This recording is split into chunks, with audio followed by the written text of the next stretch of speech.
It's a big so before I recap,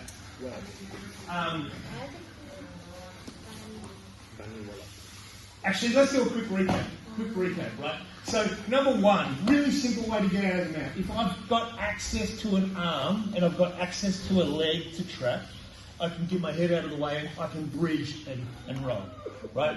Some of the things that might make that a little tricky is one, trapping the arm. If he really is resistant to trapping that arm, what I can do is I can bridge in the opposite direction, which gives me access to that arm to be able to catch it, to bridge. Does that make sense? The other thing people find tricky from this position is being able to trap that foot. So I've trapped the arm okay, but I can't reach the foot. What I can do is I can just walk my feet in that direction to catch it. I can also just tilt my knee that direction as well.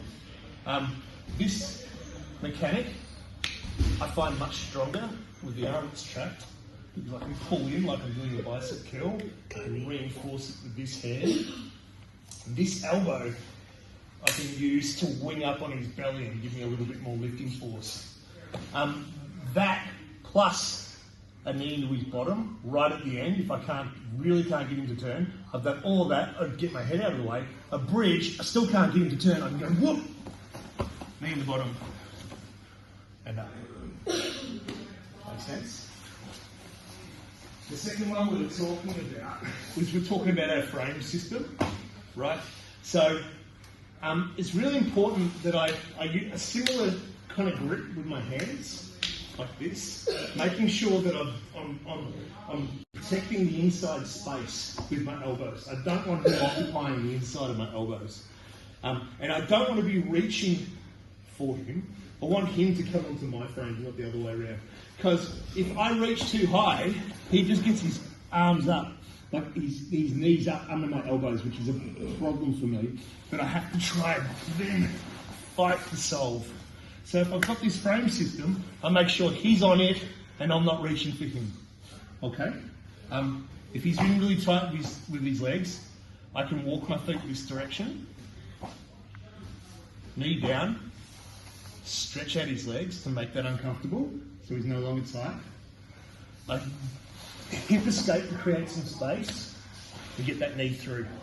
If he's still heavy, which they sometimes can be, because I've got this hook, I'm now free to be able to reach to this leg, right? And I can turn and get that knee inside. Now, I can either go play my butterfly hooks game, or I can trap, right? And come into close guard. Come back this way.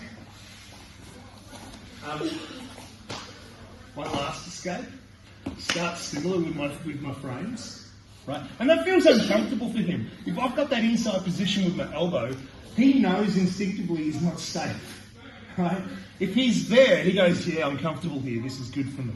So I want that inside space of my elbows. You've got to protect your elbows at all times, right? Start the same way, here, here. I'm going to reach across with this foot carefully. If I reach too high, he comes up to my back. So I want to reach just enough with my foot that I don't give up access to my back.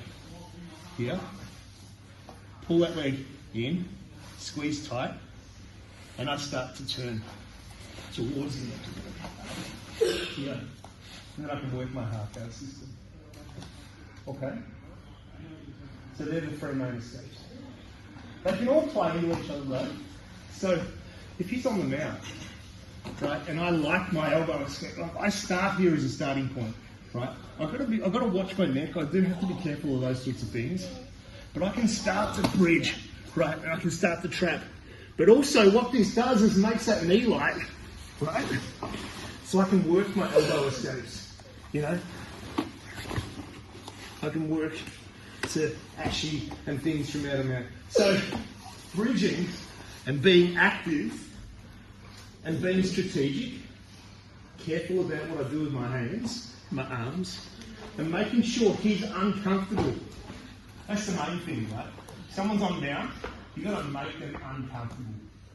So from the get-go, I know he's on there, he's taking them out. I've got to make sure that's uncomfortable for him. I'm making sure I've got my frames in place. I'm making sure he can't squeeze his knees, right? He instinctively knows that he's starting to lose his position and it's bad for him.